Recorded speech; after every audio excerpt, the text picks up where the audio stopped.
What a game. It was a hell of a game. Argentina and the Springboks. Now, let's just start by saying Rassie knew that he was always gambling a bit, but the man is a gambler. We all know he's a gambler. He's trying to create depth in this team. And I understand that, but sometimes it's going to come to bite you, and it kind of did in this game. We'll go through the highlights now, but I just felt that, it's always going to be risky not playing all your best players for every game in the Rugby Championship.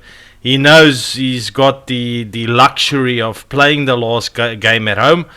But yeah, now it's a different story, because now Argentina feels they have a shot at this, and on the day anything can happen in rugby, guys. But so just before we start, I just wanted to quickly talk about the set pieces, because they usually don't show as much of that type of stuff in the game and stuff I observed.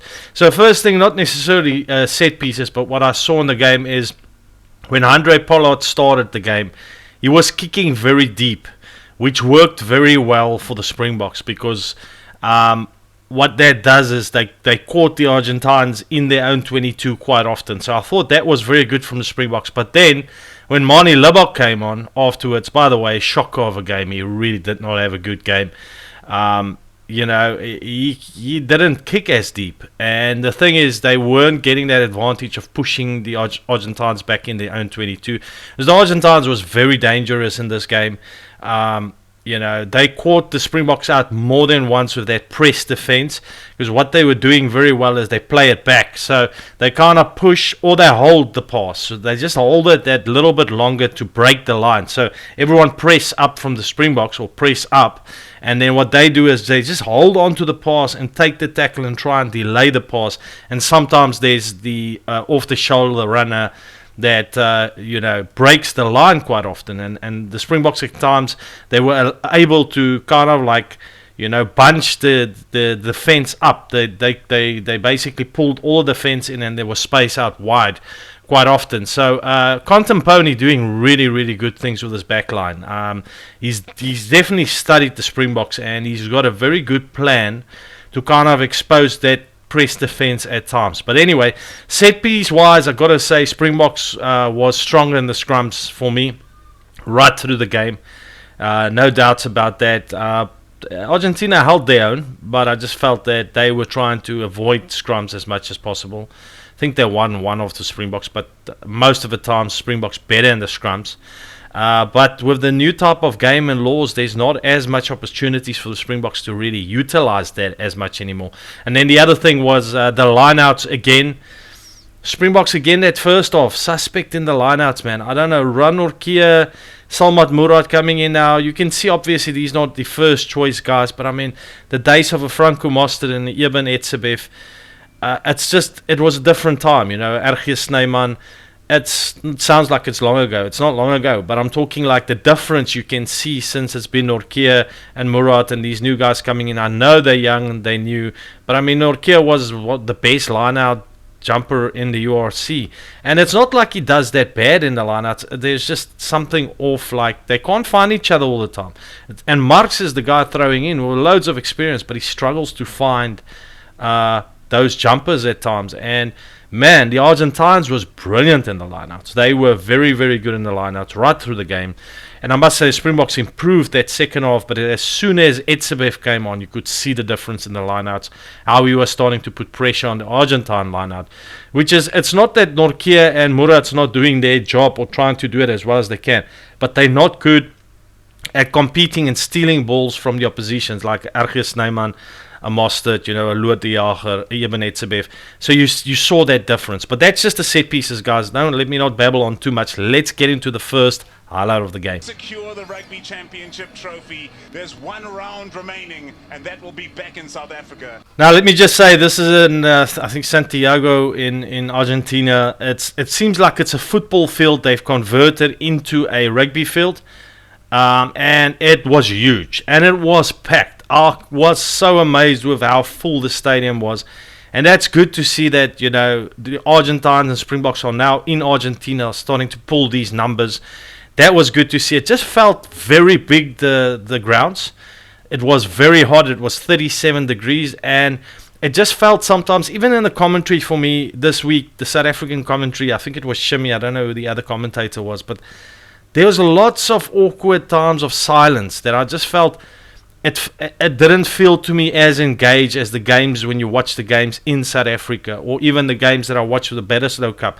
It just felt more immersive as someone watching the game. You feel like you're more pulled into the game with some of these, with the other stadiums. Same commentators in other stadiums in South Africa, it's just much more talkative. But in this game, kind of like awkward silences, and it just felt weird watching the game, man.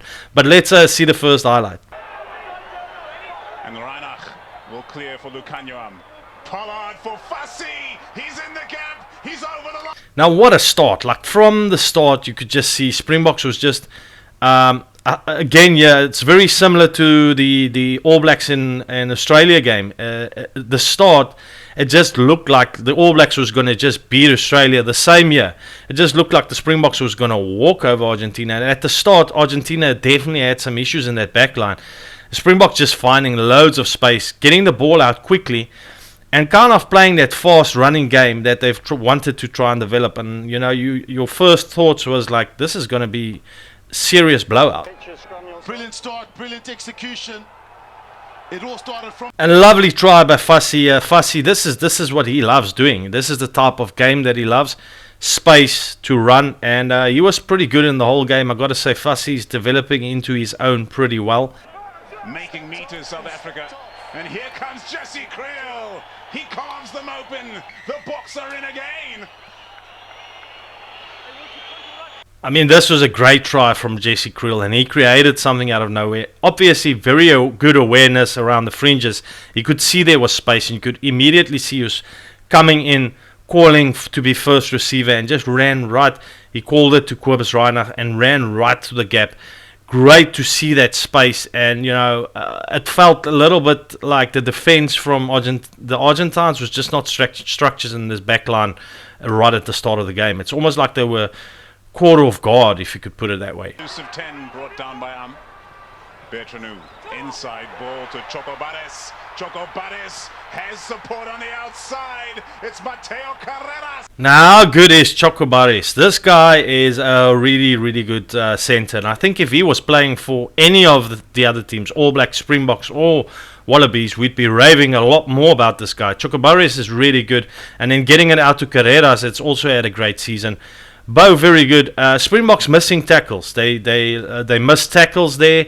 And the thing is, the Argentines, what they lacked is they always had a good forward type game, but they were battling in the back line to really, you know, run the ball and break. You know, they're running at pace now, breaking tackles, and their offload game is becoming really, really good. And I think 1 to 2 more years and Argentina is going to be, they're already on the standard. I mean, come on, they're going to be competing for the Rugby Championship in the last round. But I mean, they're going to become a formidable force if they keep playing like this. And we will eventually, these will all be household names eventually, because they are starting to play great rugby. It was important for Argentina. The crowd needed this. Argentina needed this. They needed a reply. The only thing I need to know from you, because it's tight on field, is there head contact there? Christoph, there's clear head contact, and for me, it means... Now, we can say what we want about this is the rules are, if anything is just close chest to upper chest to shoulder or close to the face, it's going to be a card. I don't think it was anything serious, to be honest, but it was always going to be a card. And yeah, there you had to have Arons go. We saw this even in the previous game between Australia and New Zealand. As soon as you start giving out cards, you lose that one man. The other teams seem to capitalize on it very well, and Argentina did capitalize on the 14 men. Rubiola on the carry. Albanos to Chocobares. Malia just about gets his pass away. Beating the tackle is Carreras, who sends it wide for Matera. Matera for the line. Los Pumas are in again. Matera scoring a great try, and a lot of physicality there by the Argentines, a lot of off-the-ball stuff. But, man, if you go just look at that try, you'll see that Argentina is running very deep. You know, they're coming very deep with their backline, so they're kind of nullifying some of that press defense. And the problem with the press defense from the Springboks is it's good up to a point. But then if you haven't made the tackle, it starts opening up gaps because, you're becoming a little bit more unstructured as you press. And if they're running deep and they're able to get past that defense, then suddenly the fullback or the wings have got to cut in. Usually the fullback in this game exposed the Springboks rush defense very well, and I think it was very well studied. Hats off to them and the coach for figuring this out, because it really meant that suddenly the Springboks started this loose, a kind of expansive game, because that's what they want to play. But with that suddenly allowing the Argentines to also play that, and it was both teams starting to run at it. Montoya feeds. The rolling maul unsuccessful, rolling towards the touchline. Now this is a good try from Slavy. That's a big guy. It's a big unit. He's not always for me the best at scrumming, but he's a big unit to carry. And it was just in time. It was very well done by them as the Springboks was driving them out the maul to get that ball back in before they touched the line. And his brute strength being against Mapimpi, which is a much smaller guy, there was just not going to be a way that Mapimpi was going to stop that guy from there. And it was a good try from Argentina, and this shifted the momentum totally. And it almost felt like the Springboks was taken aback a bit. Like they were kind of like, it looked like they were a little bit shocked at the gameplay that Argentines came back with. And we've seen this against New Zealand as well. As if you allow the Argentines to start running and you don't play, you got to put more kicks in against Argentina. If you allow them to start playing a lot with their flair and stuff, it's similar to what the All Blacks can do to you. Is you have to always kind of keep it structured, keep it tight, kind of play more towards your set pieces. And I know the Springboks want to start playing more of this expansive game, but here it started turning against them a little bit. Bertranu gets the bouncing ball. Albonos with the dummy. In the first half. Well, what a comeback they've made in this first half. Now, this is something that I saw a lot with the Springboks. They're not committing to the first man with the ball. So what they're doing is they think there's going to be inside man to take the tackle, and there's not. This is Mapimpi again. Mapimpi was a little bit shocking in how much in a defense, he conceded tries, because he was like, in this case, thinking someone's going to take the inside man instead of just committing to the guy with the ball. And that's something that I like more of a Colby. Colby closes down the space very quickly. Jasper Visa the target this time. Advantage collapse. It's gone quick. The tap and go now from Reinach asked the question. Now it was all actually Argentina towards the first end of the first half. They just pulled it right back, and you got Kobus Reinach. He's got this ability. You've seen this in the French league quite often. He's very, very clever when there's a quick tap to take it quick, and he has scored tries like this a lot. Like if you go look at his highlights, a lot of his tries he scores like this. Catches Argentina napping, and he pulls a magic out of the bag there for the Springboks. And at this point, I felt I was actually a little bit like, I don't know what's going on with Reinach and just his general play. He seems very indecisive to me lately. I didn't think he had a great game except for that try. He's often looks like he wants to play left, then he goes right, and it just feels to me like sometimes he makes the wrong decisions in which side he plays. He's very impulsive. That's the word. He's an impulsive type player. So sometimes that impulsiveness that throws off your backline when they don't know what you're going to do. Great try. Take nothing away from this try. It was an awesome try, and it was definitely needed. Andre Pollard was great again. He played a very, very good game. Lucanio was off to me a bit. I don't know, in that inside center, he wasn't kind of looking his normal self. He's giving some wild passes away at times. Missing not much tackles. I think he missed like one or two, but uncharacteristic for Lucanio because usually on that outside center position, he doesn't miss tackles much. He's a pretty good defender, but he didn't seem all that comfortable in that inside center position, and the wings was also a bit quiet. They weren't getting nice clean ball.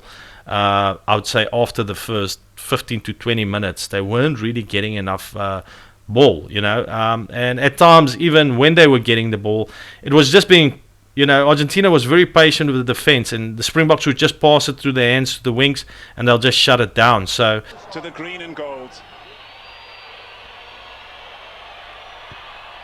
And this is where you started seeing things, change a bit. The Springboks was going for tries at the start and totally changing the attitude. I think Rassie said to them half-time, take this game seriously. Don't just think we're going to run away with it. And suddenly they were just going for the threes, And I think sometimes, you got to give Argentina respect, but it's sometimes maybe too much. They should have just gone. I saw games against the All Blacks where they decide, no, we're going for the 7, we're not going for the 3. But then suddenly start playing like a team that doesn't seem totally confident that they can beat Argentina far and just going for the 3s. For me, okay, at the end, it worked. They could have won the game, but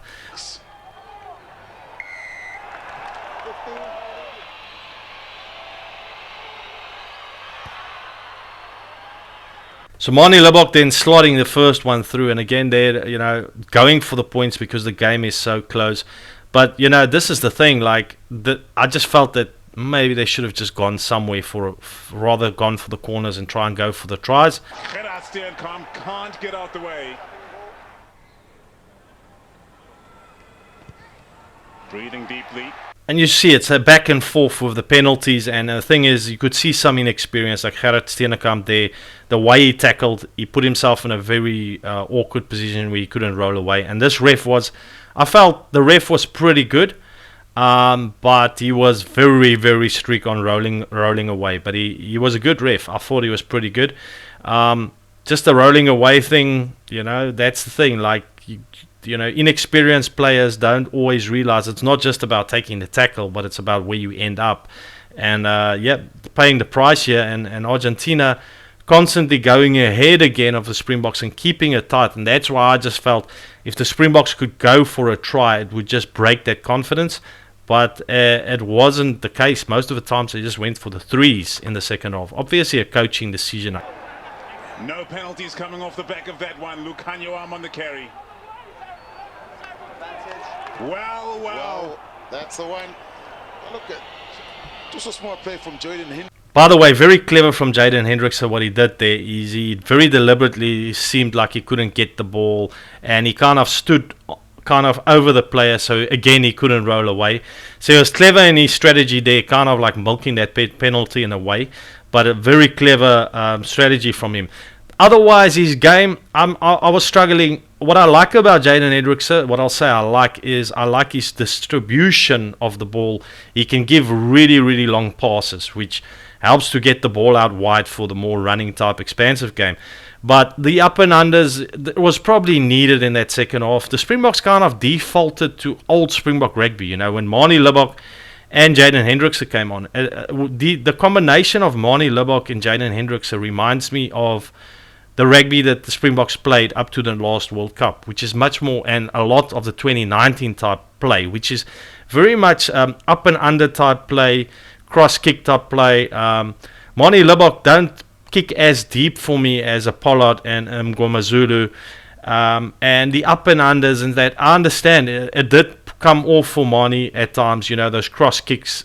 He did put Argentina under pressure and force mistakes. It's just totally different to what I think Springbok rugby is trying to move to and what world rugby is trying to move to, and it's kind of defaulting back to old Springbok rugby. So I know Rassie want to give Jaden Hendricks and Manie more game time, but I just don't get it. If these guys don't fit into the new game plan, and you want to move the ball quicker, you want to distribute the ball, I don't quite know what he's going to do with these guys, because when I'm looking at the moment at a Mngomezulu, Grant Williams, Kobus Reinach can be in there, a Pollard, they move the ball and they play faster type game, kind of play territory game, not as much of the up and under type game as much. Sometimes a little bit, but not too much.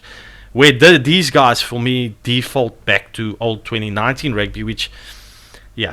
But let's get to the sore point. So the whole point here is why I personally don't get it, guys. This is what the last bit of this highlights. I don't get that they keep sticking to Manie Libbok because they're like, he's got. Everyone looks at the Scotland game and the no look cross kick, and oh, he's great and he's good, and sometimes he does some good things, but there's so many fly-offs waiting in South Africa to get an opportunity. That's not getting an opportunity. Really, really good guys. If you watch the URC, you'll see.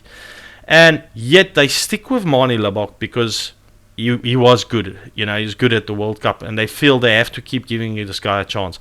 But how long before you have to start questioning, is this guy the best option, third option for the Springboks? He is the third option. Is he really still the best third option? Because if he can't kick to the posts, what's the point? But let's watch this. Manie Libbok sends it wide. He hooks it, and that's the thing, is he hooks when that's a simple kick. Any schoolboy could put that kick over, but he gets into his own head, his nerves gets to him, and he misses silly kicks quite often. And I mean, Rassie must surely start realizing that we can't keep doing this. Like, another question is, if he really likes Manie so much at 10, then maybe he should just be having another kicker on the field, a Handré Pollard or Mngome Zulu or someone else that can do the place kicking, and let Manie play then fly off if they want, and work out a way to put Pollard somewhere else in the team. But they cannot keep letting this guy be the place kicker in the future, because they could have closed this Rugby Championship down. Let's be honest. They were able. They had all the opportunities to win this game in the end with that kick, and it was wasted. And it's not an excuse where you're like, oh, sometimes they miss one. You must understand. That's a sitter of a kick. It's just Manie Libbok will always kind of cost you 6 points in a game, costing you, not making it for you. I'm saying costing you 6 points in a game because he's going to miss 2 kicks. So for me personally, I just don't get it. Over the ball, Los Pumas, they got the job done in dramatic fashion. Well done to the Los Pumas, that's what I'll say. And I'm a Springbok supporter, but I mean, let's be honest, this team has done outstanding this year. And where this team is going is very positive. So what they've now created is, from Rassie and everyone and Springbok supporters and everyone feeling, oh no, this surely is gonna be the Springboks Rugby Championship. They were the best so far. Suddenly things don't look like that anymore, because suddenly they were beaten by Argentina, and now they go into the last game, and there's this belief in Argentina. Remember, these guys haven't won a Rugby Championship ever. They've been building for years and years and years. So these guys are gonna come to South Africa with, I mean, that's going to be a crazy game. Next week's going to be like a World Cup final, I reckon, because Argentina will throw everything at it, and the Springboks have given them that license now to dream, because the Springboks now can lose. They've opened up the opportunity that they could maybe lose this last game, because they've left it down to the last game due to obviously a team picked, Manie Libbok missing, all of that. Now they're making it a lot tougher for themselves, because imagine they lose this last game in South Africa. I personally don't think they will, if Rassie is now going to put on his very best team for this last game, and that means Manie out of the team for me, for sure. Mngome Zulu and Pollard in, and he picks the right type of team. I don't think they'll lose in South Africa. South Africa is very good usually in their own backyard, but still, imagine that Argentina snatch another one. Argentina wins the Rugby Championship the first time, and the Springboks will feel they've thrown it away in a sense. So, but it makes for good rugby, guys. It makes for great rugby if you think about it. It's exciting because up to the last week of the Rugby Championship, there's a lot to look forward to. In both games, it will be the second better slow game, and this game in South Africa between Argentina and South Africa. So, guys, excited for it. It's the penultimate. It's going to be like a final next week, so it's going to be great. And yeah, I hope you're going to be watching it with me and watching my reactions afterwards. If you enjoyed this and you want to watch my future videos, hit the subscribe button, because then you'll be notified when my next videos come out. Thank you so much for watching. See you in the next one. Bye.